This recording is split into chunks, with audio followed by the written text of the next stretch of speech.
We are gathered here to do something that's very important, having been convened by the Men's Roundtable as the men of South Africa to say we want a better society for the men and the women of our country.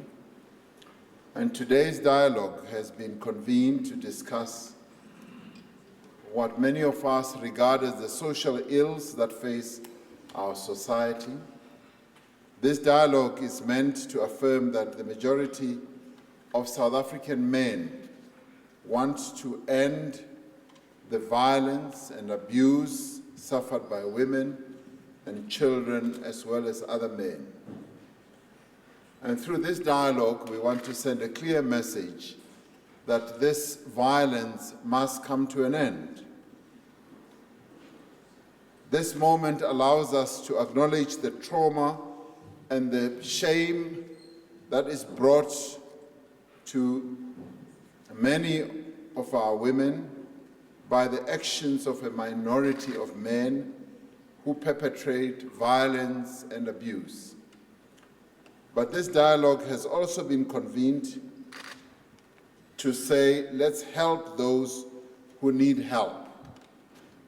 Those who need help as victims, as survivors, or as perpetrators.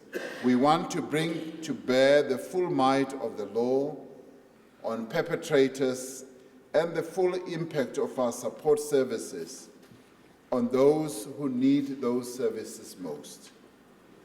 Men from all walks of life are here today, from business, from the faith-based communities, from government, from civil society, and many other sectors.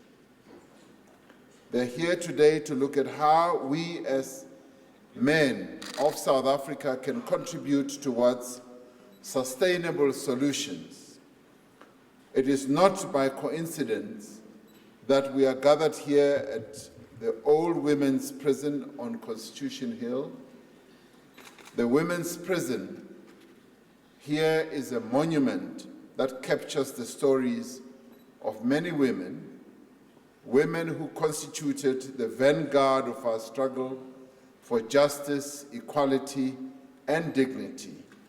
Among the women who were incarcerated here were the likes of Umama Winnie Mandela Matigizela, Maggie Khesha, Esther Bars, Fatima Meer, Albertina Susulu, Barbara Hogan, and many other heroines of our struggle.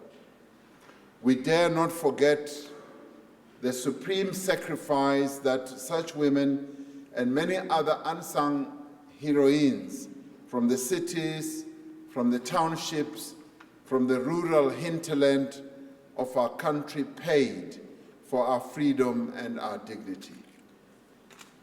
As the seat of our Constitutional Court, this place, Constitutional Hill, is a monument to our national resolve that the atrocities and human rights violations and abuses of the past have no place in a democratic South Africa today, and certainly they have no place in the future society that we are in the process of constructing from the ashes of apartheid. Built from the rubble of the notorious Old Fort Prison, our internationally acclaimed Constitutional Court is indeed our ultimate defense of the right to human dignity, which is enshrined in our Bill of Rights. Our courts will always be there to protect the vulnerable in our society and will always be there to serve as a brake on the excesses of those who have no regard for their fellow human beings. It was a joy yesterday to meet with the justices of our courts in a delegation that was led by our president, as the justices of our court reaffirmed their resolve in as far as executing the mandate that is given to them in the Constitution. But we cannot and should not rely on our courts to be the first resort to change and transformation in our society. There's much more that we can rely on. It is in our own hearts and behavior that the building of a better South Africa should begin. It remains, therefore, our collective responsibility to eliminate structural violence and sexism, to reduce and eliminate inequality, and to consciously strive to build a non-sexist, non-racial society. Today, the men's sector is calling upon all South Africans to rally behind the campaign Takuani Rime, which is aimed at structuring a proactive and responsive men's movement. Takuani Rime is a clarion call to action by men, to other men, to stand up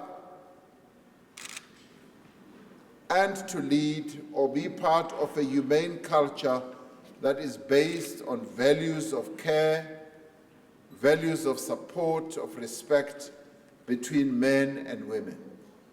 This campaign builds on Not in Our Name campaign, which was launched by former Deputy President Kgalema Motlanthe in 2013.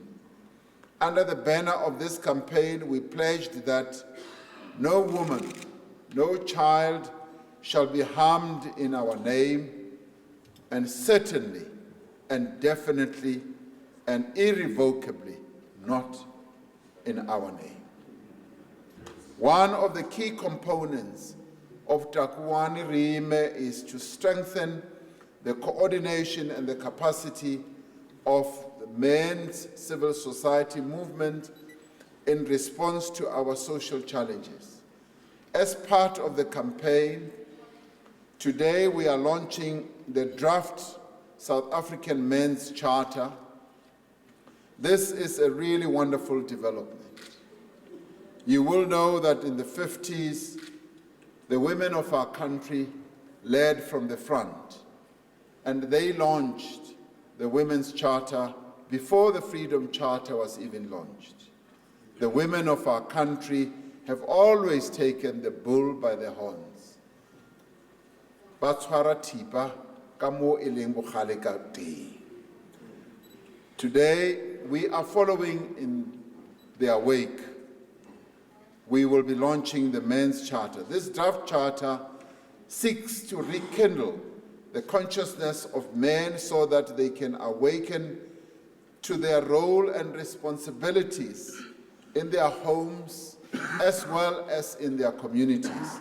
The Charter offers insights on how men can actively participate in our national program for gender equality and the total emancipation of women. Another important component of the campaign is the unveiling of the South African Men of the Year Awards. Woo-hoo. This is an important one. This is an important one. Yo, this one I'm really interested in. These awards will acknowledge South African men who are community investors and developers, men who seek to restore the identity, the role, and the pride of men in society.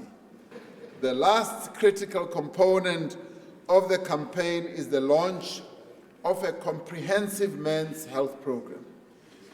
This entails the provision of screening services for communicable and non-communicable diseases. This is going to be as comprehensive can be. The men's health program places special emphasis on counseling and testing for HIV and the promotion of healthy lifestyles and a particular focus on alcohol and substance abuse. Today, we will take stock of the many initiatives that have come into play in the last 20 years to address the social challenges that we face as we are building this new society of ours. I believe this reflection will be honest and will also be hopeful. It must be hopeful, for anything less than hopeful will suggest that we are a nation that is surrendering to the perpetrators of violence and abuse. And the one thing that the men of South Africa should never do is to surrender to the tyranny of a minority of men in our society who continue to abuse women and do terrible things to the women of our country. The women of our country must be treated with dignity. And we must continue to say, those who are doing this are not doing it in our name. And we want this to stop, and we want it to stop immediately.